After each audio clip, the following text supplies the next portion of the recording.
Hi class, this is course 3, lesson 52, unit multipliers to convert measures.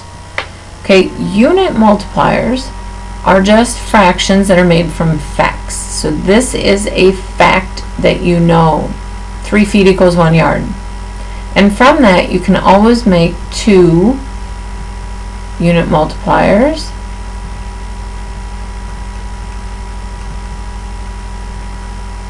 You just write the facts as a fraction, 3 feet over 1 yard, and then write its reciprocal, 1 yard over 3 feet. Okay, those are unit multipliers.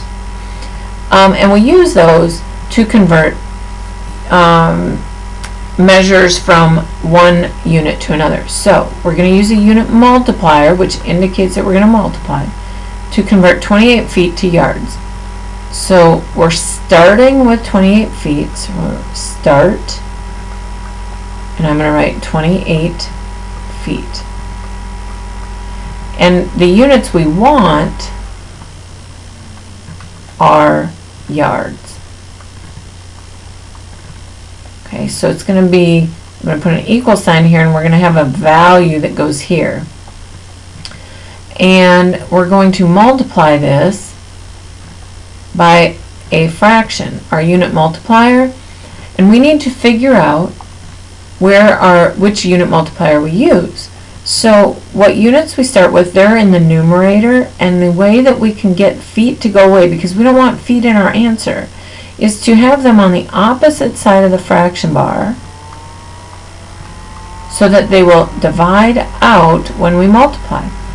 So if I have feet in the denominator, then I need to use this unit multiplier, and I'm going to write 1 yard over 3 feet. Okay, now I need to simplify this problem. So 28, and we already canceled the units, not the numbers that go with them, just the units. So 28 times 1 yard is 28 yards, divided by 3. So how many yards do we have? Well, 3 will go into 28 9 times.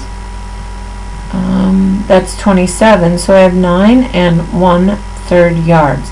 Now, write your remainders as fractions. Don't keep going into decimals unless you're talking about metrics.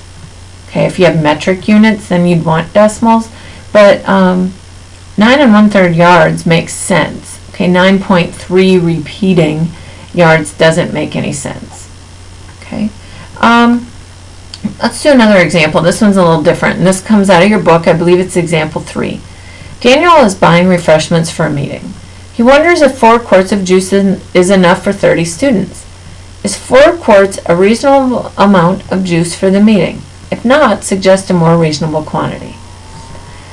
Okay, so right now we have 4 quarts for 30 students.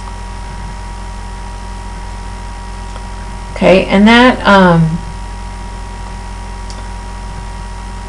is a difficult calculation to make. How many partial quarts per student? That doesn't even make any sense to me. I don't know what to do with that information. So I need to convert those units from quarts to something usable.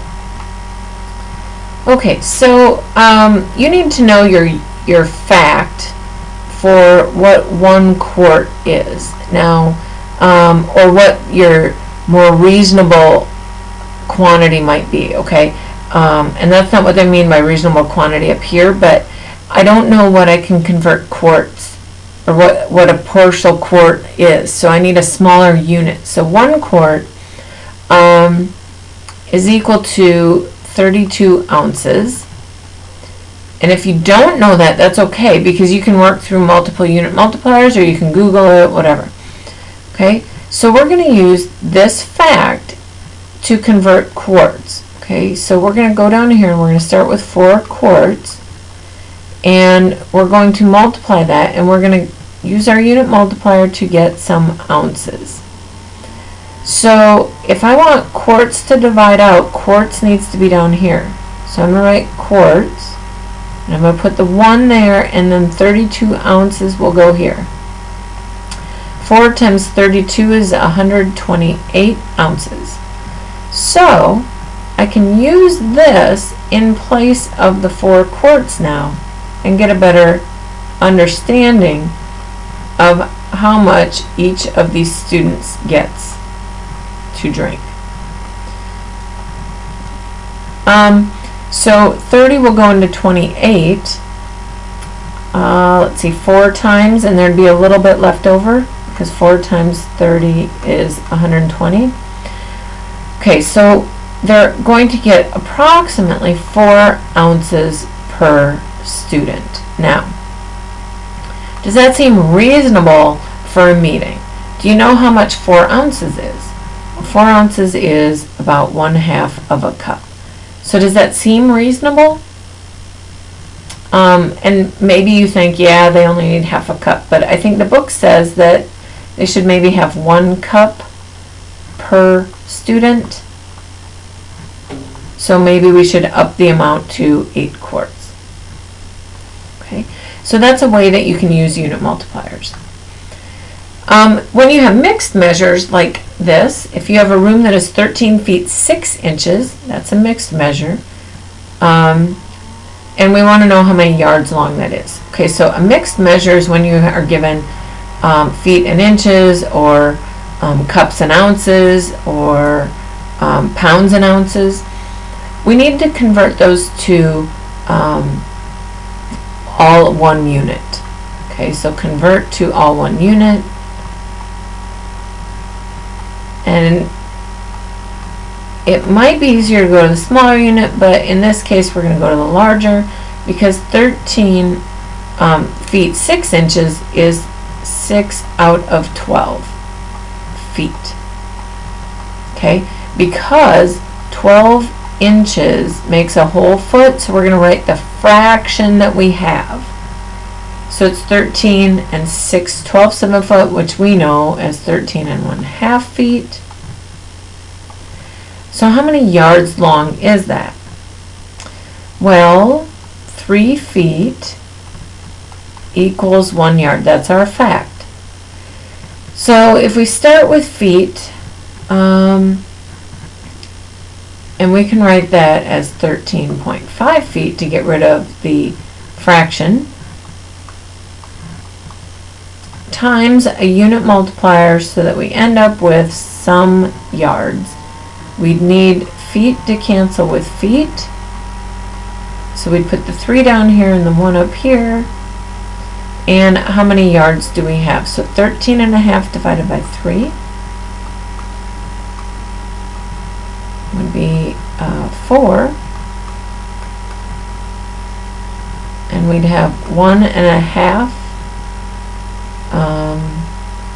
feet left, right? This is feet. We're making yards. So we'd have 4 yards, and then we'd have 1.5 left. Okay, and we know that 1.5 feet is really 1/2 a yard, right? 3 feet in a yard. But we don't even need to know that, because we don't need to put that decimal down here. We just put that decimal up here, and 3 will go into 15 5 times. So 15, 0. So it's 4.5 yards. Okay, so some of this might be confusing, but really, as long as you've canceled out your units, you just do the math and the label is what you have. And I know I told you not the decimal. 1/2 is a good one. 4 and 1/2 yards. We understand those. We know what that means. It's when you get into the thirds or 2/3 that it gets to be a little tricky. So that's lesson 52, unit multipliers. Make sure you're asking for plenty of assistance on this lesson. Okay. With that, I will see you in class.